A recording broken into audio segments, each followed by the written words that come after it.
Hai semua, saya daripada pasukan sokongan ABS. Video ini akan mengajar anda cara mencetak resit. Mula-mula pergi ke tempahan. Dan ia akan membawa anda ke kalendar tempahan. Kemudian pilih tetamu dalam bilik yang anda inginkan.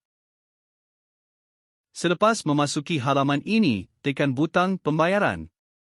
Di sini, anda boleh mengiat semua pembayaran, seterusnya pilih satu dan tekan ikon pencetak di sebelah.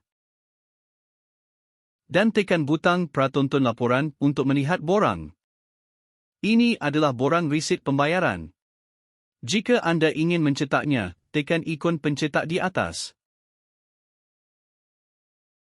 Kemudian tekan butang print dan ia akan mencetak. Terima kasih dan harap video ini membantu anda memahami cara mencetak resit.